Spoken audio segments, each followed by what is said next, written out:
Hey, everyone. Welcome to Tuesday, April 11th for another fabulous episode of Open Book Broadcast, where we talk about anything and everything, writing and publishing, and anything I feel like, and we're an open book about it. And today's guest, Lisa David Olson, is with us. And I am so pumped to have Lisa with me because she's a wonderful, quirky, weird, awesome, fantastic, brilliant human being, and is going to share so many fun things with us today. So welcome, Lisa. Thank you, Allie. Now, I want to give Lisa her proper and formal introduction. I know I just threw a bunch of adjectives out there, but let's actually hear about what Lisa's really about.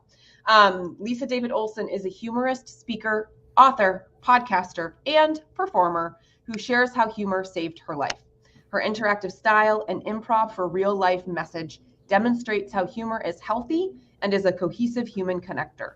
She loves sharing her project in Bravery and is working on her next book called I'll Tell You This About That, a book for reconnecting teams and seeking creativity via tips from the stage for her real life.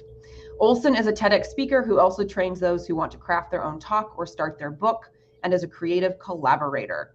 There are some key things in here. Humor as a way to connect, abso-freaking-lutely. And I'm like a big fan of the dark humor, so this is probably why we jive. And then project and bravery. Bravery is my jam. So Lisa and I, we are cut from the same cloth. Sisters, for sure. So Lisa, why don't we just we're gonna just jump in, and why don't you explain who you are in your own words, not the formal bio stuff. My short version of my bio is I'm a weirdo and I love it. And that's what my podcast is based around, is celebrating weird life stories and quirky careers. And I don't want to hear someone's bio. I want to hear the other stuff. And I think you're the same. And, you know, we appreciate a bio, but is that who we are? Is that who they are? That's what we've done, but it's not who we are. So when I podcast, that's the meat of it. And then at the end of every episode, I ask the guest, as I did you, to share a dare or a prank story. And the funny thing is when I type that out and let the guest know ahead of time, often dare comes out date. So I've accidentally gotten some wonderful dating stories as well. That's amazing. I mean, those are probably just as good. In fact, they probably cross over with dares and pranks. It does.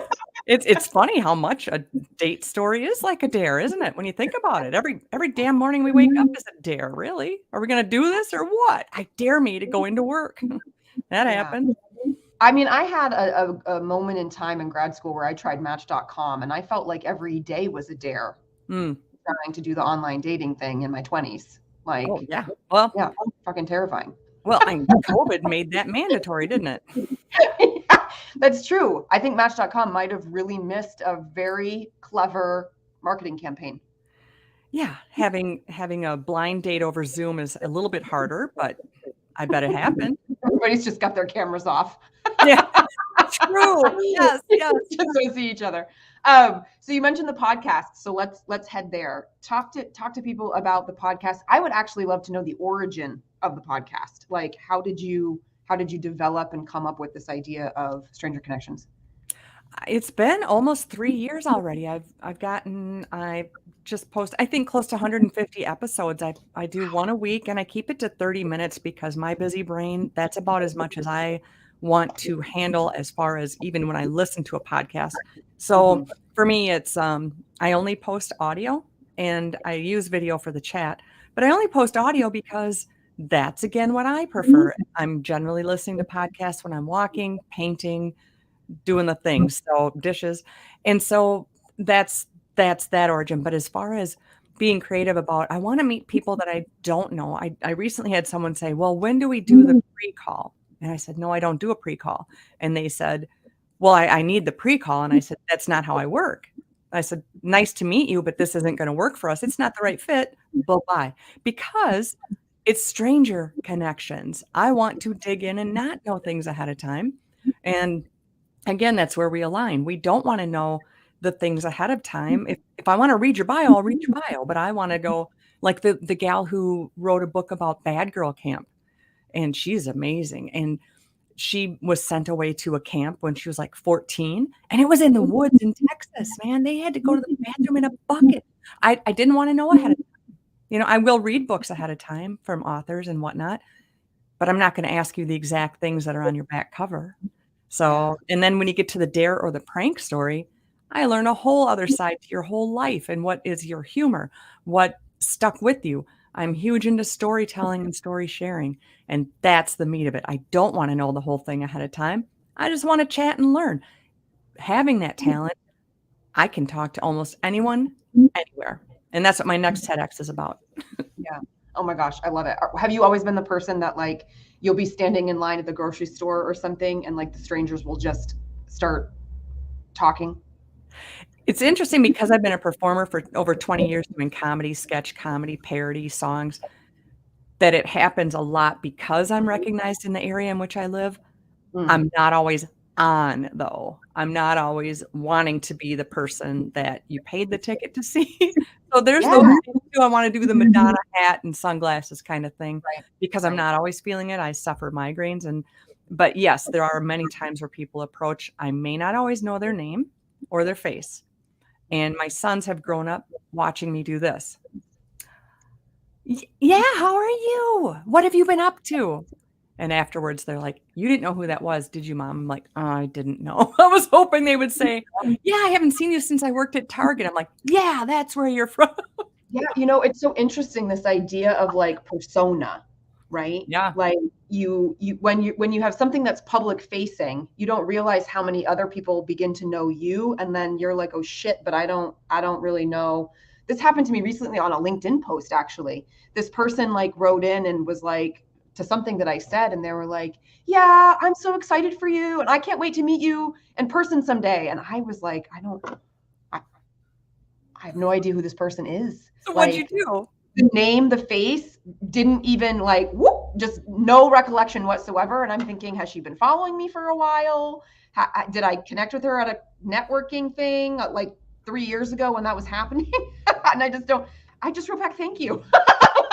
Because I was thinking, like, I take for granted this idea that like I put myself out there as an entrepreneur, right? As we all do, and the whole point is to get people to follow and to engage and to, whatever. But then you have this kind of like disconnect at times where people start to feel really connected to you, and you're like, they're kind of a face in a crowd.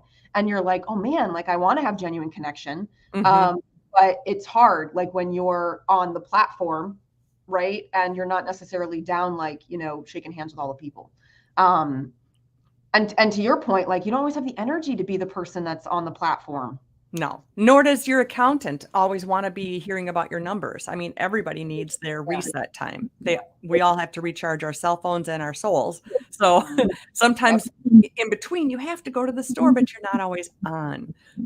Say something funny. Really? Oh, why don't you do my taxes quick while we're waiting in line? I'm not on right now. But there's so many more times where it's been good engagement, and I appreciate knowing that humor does connect, and I've got a Facebook group called Counterclockwise, and it's clean humor. We're basically all sharing memes. We're just sharing memes. There's no body shaming, no politics, no big cussing, whatever. It's pretty PG-13, and I work to keep it that way. That's not to say I'm not very dark in my daytime. I can go there. I got 5 sons, and I work with a lot of guys. But outside, I appreciate clean humor and a place to go when you just want to giggle or laugh. And that can be, we all need humor. And it's humor month, by the way. What? Humor month. Nice. Yep. Humor month. All right, cool. I didn't know that. And so even in the workplace, you could put up a nice meme, cartoon, or even a picture of, let's picture we just had Easter. Some people celebrate it. You could put up a picture of something from Easter and put a piece of paper below it and just say, give a comment. What do you think is happening here? Or caption this photo. And you can put it in a comment spot, and everybody can just chime in at their will and when they want to. And what a shared connector of humor that can be. And that's what Counterclockwise is on Facebook. It's just a spot to go.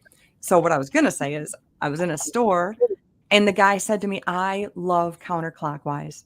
did not even know he knew me. And at that time I had the face mask on. I'm like, wow, blew me away. So if you do see me in public, do say hi. But it was just so cool to know that humor connects us and humor brings us together. And you don't even know how many people you've affected when you do a Facebook post. Not everybody clicks like. You can use humor on LinkedIn. Few people do. They're very businessy about it, but humor is my business. So I do enjoy to be lighter and brighter in that way. Yeah. Isn't it funny how LinkedIn has this like, it casts this fear across everybody that they can't be more real and more authentic because it's a business platform. And I'm like, what is this word business? And that's how I envision and like hear it. Like people are saying is like this very deep, like very hardcore. Is that your LinkedIn voice? That's my LinkedIn voice. This is LinkedIn, and we're not funny on LinkedIn. Hello. You know, and what is that? I had somebody write to me recently, and they were like, my coach told me never to use badass online, but I see that you use it a lot. Have you been using it the whole time? And I was like, what a strange, wonderful question. I'm like, okay, this is like a real conversation. This isn't like a cold pitch, like this person wants to know. And I was just like, if they're gonna see me real, like when they come onto a one-to-one call with me, like I'm not going to be any less real in my posts, like over on LinkedIn. So talk to us about humor. I love Counterclockwise. Everybody should go and join because it is hilarious and it is so clean and fun. Now, how are you weaving in humor when you're working with companies and businesses and groups? Like, how does that? Is it like just nonstop hilarity, or what does that look like? It's not nonstop hilarity, and you have to know your audience. You know, through COVID, we became more offended more easily. I stopped doing my live shows just before COVID. Timing was perfect because you can go to live comedy or even see something online right now, and people are quick to be offended because we are so hidden at our keyboards and quick to just naysay and bleh, and just poo-poo on all the parties. But you have to know your audience if you're in the workplace. Yeah. So when we hear laughter down the hall and we work in an office, we want in on that. We stop what we're saying. We want in. What just happened out there? What just happened? We want to know. And generally people will welcome that too. And if you are having a humor moment, make sure that those around you are included. So I work in a police department. I'm an assistant, and it's not a place where people come in to go, let's party. When people come in, they want to complain about their neighbor, or there's been a vehicle crash, or there's things, the phone when it rings. It's not the time for humor. But having humor in the right moment can make someone relax. They can let down their guard. And when you have a moment of humor, you are using your full focus on that moment. So if I'm in my phone and I'm da-da-da and I hear laughter, I actually will look, and my mind is in that moment. Or if you are sharing something through an email, you're using your full focus, knowing your audience, using your focus, and keeping it light. You can end an email at the office with something light. You could even include a non-offensive meme, and when we have those things at the office, somebody gets a nickname for something. That's funny, and that's inclusion. So we are including people. There's other ways to have nicknames that aren't inclusive, and that's not where I'm going. But there are the funny times, like Burrito Mike. When I worked in a radio station, it's the guy that hit 30 minutes on a burrito in a microwave instead of 30 seconds. And the radio station smelled of burritos for a month. So he's forever Burrito Mike. Well, yeah.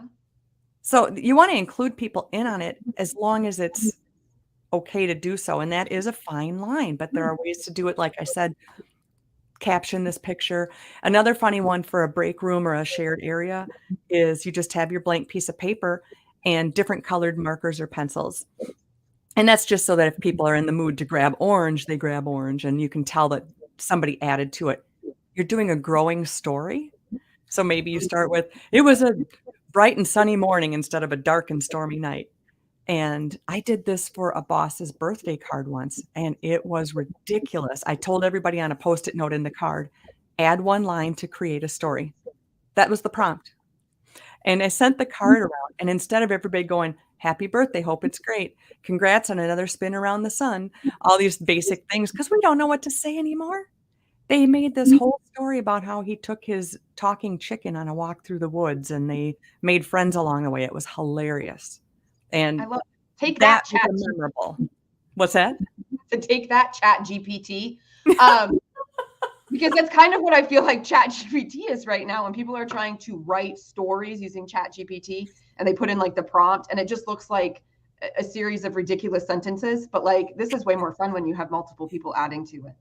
And that they know the person, especially if it's a coworker, they know the person, so they can toss in that they have a red Jeep or a pet dog, whatever, or that this happened, they wore the wrong shoes, whatever. You can that's where you have that inclusion. But you wanna include the people and keep it in there, and when you have a fun moment at work, when you answer the phone, you're lighter, you're brighter, and it's that effect of the ripple effect of humor. My joy is going to eke over to the next person, just the same as crap mood is contagious too. So what are you spreading? Are you spreading the joy? You may not always be in the mood, but we are drawn to it, and it does take our full attention and focus. And it's a really good way to go through the day. I know when a certain coworker is working, I really look forward to working because she and I just have so much fun, but we're also really good workers too. We're a good team all the way around. And it's nice to have somebody like that at the office. Yeah. So now when a company or organization brings you in, like what are they saying is their like pain point that they're trying to resolve through their work with you? A lot of it, great question. A lot of it is getting through this crumb time of COVID and so many people worked from home and so many people are still trying to some are still working from home or partially in the office. How do we get our team back together?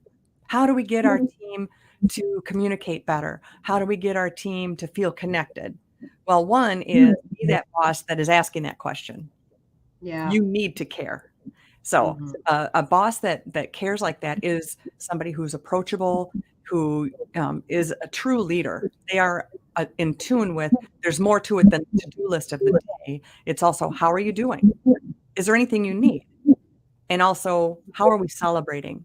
So one of the main things I'm coaching is find micro moments to celebrate. It does not mean cake every day, but it does mean that we will. What if it's an email at the end of the week where we celebrate little things in an email? I want to be mentioned, like admin assistance day is coming up the end of this month. I'm probably going to send a card around for myself. Why not? They're not going to think of it. In an envelope, they can tuck in some cash. I haven't done it for a few years and I've got new people in the office. So I think it could work. But that's what they want is they want their team connected. I did a 2-hour program in Madison, Wisconsin last month. And one of the joys to me was that they were open to play. And so one thing that will get people to play is prizes. And I had a basket full of amazing prizes. And one person won the whole basket. It had bubbles and chocolate and creativity books and markers and fun stuff and toys. And I brought my new card game. This is my prototype, and this will be produced really soon. So I'm adding Inventor to my list. It's a card game of dares, and I call it Dare Zone. And I don't ever want to scare the introverts, and that is my guarantee, because we all need the audience as well. Now, an introvert doesn't mean you're the shy person in the office. I could be an introvert tomorrow and not want to play, but I still want to watch. That's the great thing about improvisation. We always need the audience. So if you grab a card, there's 2 different dares on each card, and you can have your choice of which one you would want to do. And if you do choose to play, your name goes in for a prize. And it's a prize drawing after. Girl, at that meeting, I had a lady crow like a drunken rooster. I had a guy. What exactly does a drunken rooster sound like? I mean, because they sound pretty drunken already. The hilarious thing is when this lady stood, she was over 6 feet tall, and I had no idea. And then she did the whole actions, and we roared. The boss of the whole corporation did the miming walking through a spider web. It kind of turned into the moonwalk. Yeah, there was a whole lot going on. And these people had not seen their boss do something so silly before. When a worker left the room to just take a potty break, I just said, let's hide. It was just an open room. They didn't go, I don't know. By that moment, we had all connected in humor and fun. Every person hid. Every person hid. We had people behind chairs. We had people by the lockers. We had people under the table. It was just ridiculous. We all hid and giggled in the dark. It was ridiculous. When the person came back, just like, meh, and she just sat down. It was just Oh my gosh, I love it. I love it so much because before being an entrepreneur, I've worked in so many places where you could tell that there was a lack of fun or humor. And it just made it so unenjoyable. But then there were times where I worked with people who were so ridiculously fun that I would have almost done anything as a task that otherwise would have felt mundane and repetitive and tedious, but it would have been more joyful because the people that I was surrounded by were awesome. Yes. And they want it. We crave it. We're also afraid to be the one to do it. So you're probably like me. You're probably the one that people came up to. Allie, you're creative. What can I do with this? Allie, you know what to do. It's so-and-so's event coming up. What should we do? Yeah. Right. And it's okay if you're not that person, but isn't it cool if you know that person? Because you want in on it and you know that that's what you need. You know that you need that. So you get credit for that as well. Knowing that you need the fun, knowing that you need the levity, and that we do want micro moments to celebrate. Why not have an ugly cookie decorating contest on break? Why not have the last Friday of the month is Silly Socks Day? All these things are affordable fun, and you can make photos from it, make a board. We did this fun game also. We all paired up in twos, and you and I would look at each other. In fact, do you have paper? Let's try this quick right now. Do you have a paper? I always have paper. Okay, so if you don't mind, we're going to do this really quick. This is Allie doing improv with me because she had no idea I was going to do this activity. You're going to stare at my face. Stare at your face? Okay, stare at your face. Stare at my face. You cannot look down. Okay. And we're going to do this in like only a 30-second burst. You're going to draw my face without looking down. You can lift your pen if you want. And I'm going to attempt to draw your face. Ready? Yep. 3, 2, 1. Okay. And we're drawing a face. What's ironic is we have like so much similar going on today with glasses. Let's see. I have no idea. I'm trying a neckline. It could be turning out to be, okay, we good? Yep. And then we went around and showed each other. So go ahead and show me what I look like. That is me. Here's Allie. That's after I've seen a ghost.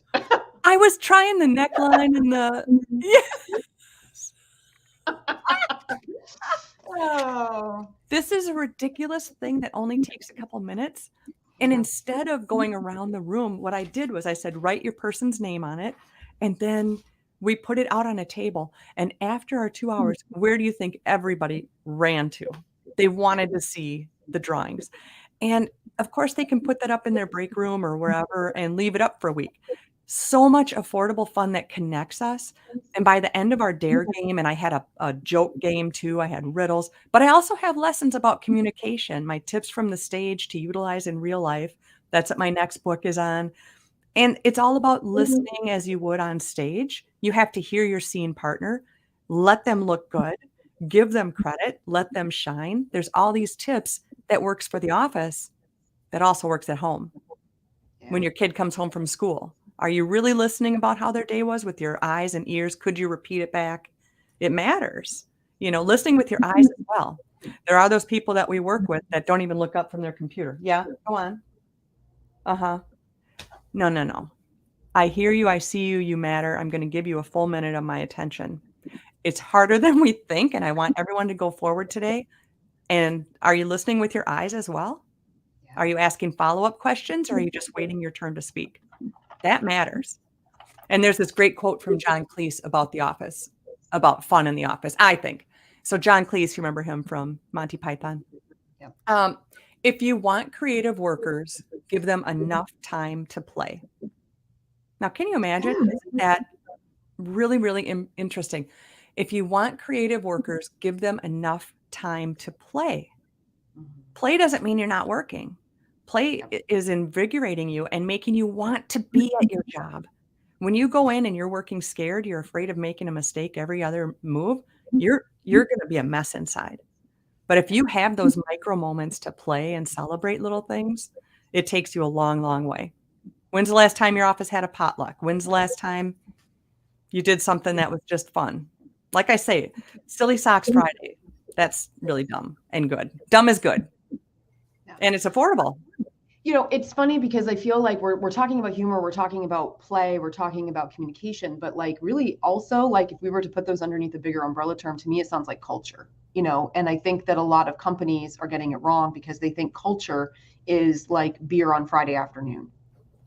And it's like, well, that's an activity and it might help to promote a good culture, but it's like not going to fix the culture. It's not going to automatically make everybody be more engaged, or really what it's going to do is it's going to bring them in on Monday morning and they're just going to be counting down the hours to beer on Friday afternoon.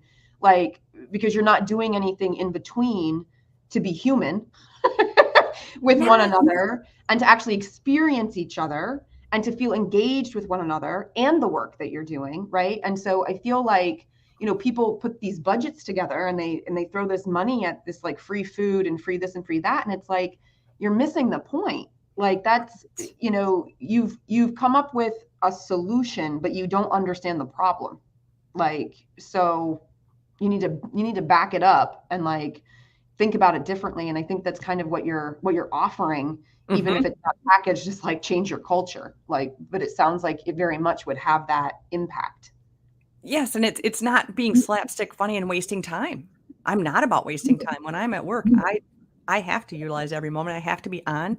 There's times that all of a sudden people have to run out the door and you're left picking up the pieces of it.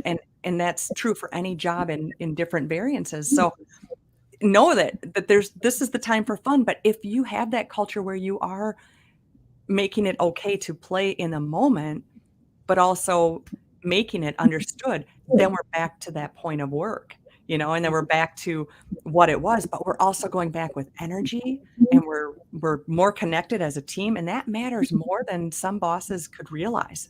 It's not about who's got the most degrees, really. Are you there for the team though? We all can think of that one person that won't sign the birthday card, that won't show up for if there is the happy hour, that won't even go to the potluck. And how sad. We don't know that person. Yeah. And that's by their choice. But we're also not going to seek that person out when we need something, whether it would be advice or somebody to work on my team and that kind of thing. And that would be a sad way to live, but maybe they're going through something. At the same time, we need to have grace for those that can't play every single time.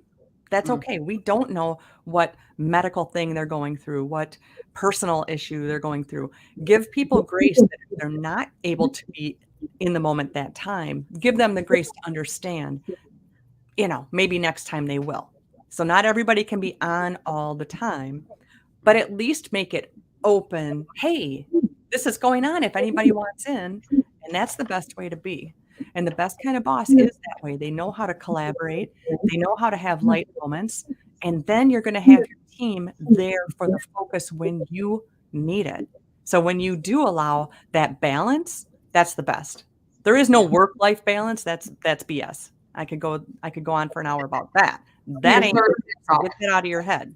But as long as you can have those moments, you will find a team that is engaged and has your back. Mm-hmm. So let's spin now towards writing. So you use humor in the workplace, you use humor as a part of obviously comedy, improv, those types of things, but you're also an author. So I often have a lot of people who ask like, well, how do you write funny? You know, how do you do that? Can anybody do that? Is that like a personal style? Like, what would you say to somebody who was like, how do you write funny? Yes, it's important to remember that when you're sitting around with your best friends My sons and I love to do this as well. And you start telling a story, and that story grows every time you tell it. You know the uncle who caught the fish. Suddenly the fish was bigger than the uncle, and they had to buy a new house in order to get this taxidermied fish in there. I mean, we all exaggerate as we tell the story. It gets better every time, more colorful and this kind of thing, especially in the Midwest where I am. So we all do that. We do that. You and I, if we were out drinking, we would talk about somebody, and it would be this funny story would become bigger, and we'd say, and then what if this happened? Oh, can you imagine if that had happened, if she walked in? When you do that, you're exaggerating. You're making a parody of something. So we're not just retelling a story, but I mean, we're making it funny. Oh, can you imagine if we were getting our nails done and we dressed as clowns, but we never laughed and we were just serious? Can you imagine? I dare you. Let's do it. Okay. We just made up this silly, silly thing. You can write that way. You can take your actual story or topic, make it bigger and bigger, and then go back and trim it down. So you can make those light moments. When you're writing, don't write to the audience. You have to know your audience. Okay. Write to your best friend. If you want to add humor, you're going to write it as if you're talking to your best friend. Take a moment from your writing and speak it out. Record it in your phone and listen back. Are you writing so that I can see what you're saying, hear what you're saying, smell what you're saying, feel what you're saying? You're writing with all your emotions and all your things. Go back and add that. When I was writing my first book, my editor was amazing. She went on and opened up a bakery and stopped doing editing. Anyway, I still can't eat a scone without being triggered. Thanks. But she would say back to me, oh, you wrote that story about walking your dog by that church and you stopped by the tree. What kind of tree was it? That was huge. That was huge to me. I was like, I didn't write so they could see where I was. It was a church and a tree and my dog. And then that story turned into something different because she asked one question. What did that tree look like? You can do that in a humor way. You don't just say, I got to work and I couldn't believe I had the wrong shoes on. I got to work. I looked down and I had one blue and one brown shoe. You wanted them to see it. And then how did you feel? So what did you do? Well, so I kept my feet under my desk all day. I didn't even go to the bathroom. You can embellish your writing. No one's going to fact check every single spot. I have a story in my first book about when my underwear gave out. We've all had our underwear all of a sudden be done having the elastic work. Don't tell me you haven't, Allie. Oh gosh, all kinds of things with underwear, but we won't go there. We all have underwear stories. Why not share those? And then make it as funny as you can, and make it to where I wrote where the people behind me must have known. Well, of course they didn't know, but you feel that way. So yeah, exaggerate. That's what. Look at sitcoms. They exaggerate. They exaggerate the feelings. They exaggerate the gestures. So you can write about gestures. So yeah, make it big and then bring it down just a little bit. And that's how you can add humor. Pretend you're telling your best friend. Awesome. I love all that advice. Now, similar and related question.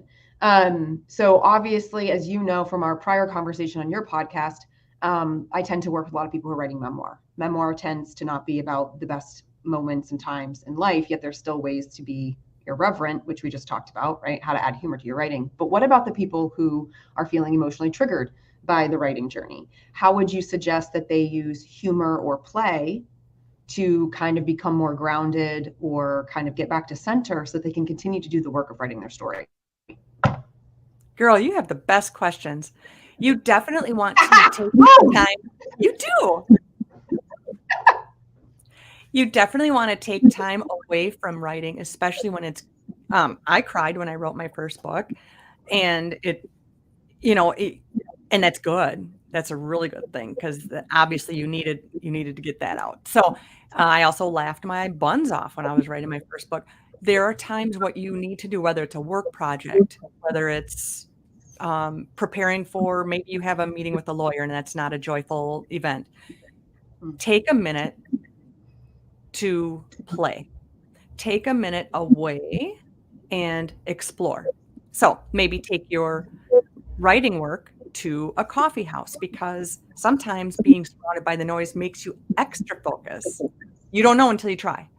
Sometimes I would write that way. Sometimes I have no other sounds going on. And sometimes I need some of each, and that's okay. Or take your laptop or your pad. If you always type in your laptop, take paper instead and go sit in a different room of your house. Let different light hit you. Or change your radio to, I'm not a country fan, but what if I wrote with country on? What else would that make me feel? What if I'm sitting in the grass and I just watch the ants for a little bit? What if I take a niece, nephew, or kid that I know to the playground and learn through them and be curious? So be curious, explore, take those breaks, because we all know what that's like when you're in a project and pretend you're deadline with a PowerPoint and you're like, oh, I can't get this to line up. Take a second, walk away, go grab some Play-Doh, grab a ball, always have toys around you and feel things, do things, walk away. Yeah. Get that stone that you love and feel it. Are you feeling it? What does that feel like? That texture, let me feel it. Oh, and in fact, I almost always have my shoes off, almost always, even at the office.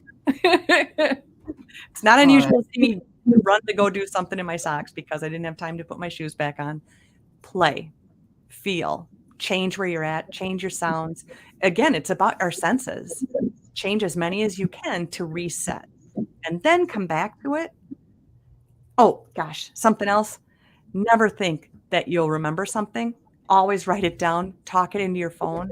I have so many cards in my pockets at the end of the day and I put them out on my so I had to do a notebook of all my scraps of paper because it's just so many notes. It's like, I don't want to rewrite them because that's what it was in that moment, you know? So never think you're going to remember.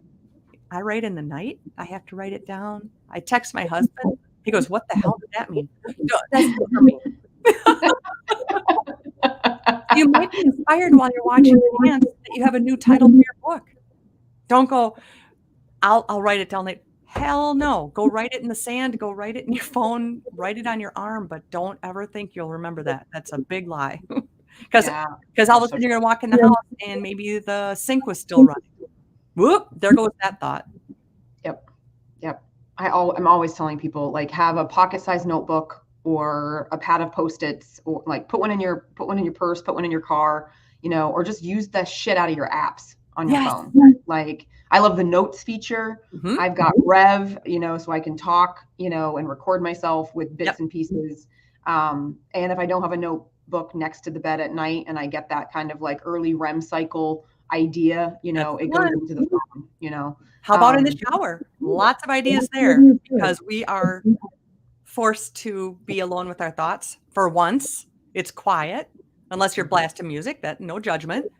Those thoughts will come in the shower too. Yep. Oh my gosh. I have some of my best ideas in the shower, which is why when I found out about shower notes, and no, this is not a sponsored advertisement in the middle of this conversation, but when I found out about shower notes, I went and bought 2 pads. Nice. They suction up right to the shower. They come with pencils. The paper is good. Like, it doesn't wash away your ideas. I mean, now mostly my husband and I just leave each other cute things in there, and I haven't had a good idea, recently, but like, it's there if I have a good idea. But if you do, you want to keep it. It'll be ready to go. Or just always have him shower with you so you can tell him the idea. All right. Well, so, oh my gosh, I feel like I have 15 more questions, but we have to wrap up. So, Lisa, where should people connect with you? And is there anything special that you want to let people know about that's coming up? Yes, I am seeking my 3rd TEDx. And with that, I have been through the journey a couple different times. I love to lead others to the red dot. If you are interested in more information about how to get to a TEDx, what does it take? What is your idea worth spreading? How do I know my idea worth spreading? Reach out to me. We can do a quick chat, and I won't charge for that, but I can lead you to my mentor. I can give you some great information on what worked for me. It's just a blast if you're a speaker and you want to get on that TEDx stage. It's a great way to get your name out there if you're also an author. So it does go hand in hand with getting your message and your name out there. Otherwise, on Facebook, Lisa David Olson. My website, Lisa David Olson. All the other places, Lisa David Olson. I stole my husband's middle name because my name is too common. So that's where the David came from. So yeah, find me on the socials and join Counterclockwise for some silly fun. And dang, stay funny, people. Find the fun. It's all affordable. Be weird every day. And don't forget to go check out Stranger Connections, Lisa's podcast. Oh. Subscribe, follow, listen to all the episodes. They're a great time, just like Counterclockwise is. Folks, we'll be back with another open book broadcast at the top of next month with another fabulous guest. In the meantime, if you're interested in figuring out what the hell I'm all about, you can head over to therightplacerightTime.com. And if you're interested in finally writing a book that's going to light up your world and ours, then please go grab the 5-step writing path to finishing a memoir that will light up your world and ours over on the website. Lisa, thank you so much for being with us today. This has been so much fun and fantastic. I'm wishing you well with all the things, and I know that we'll stay connected and I'll know what's happening. All right, everyone. Thank you, Allie. Mwah.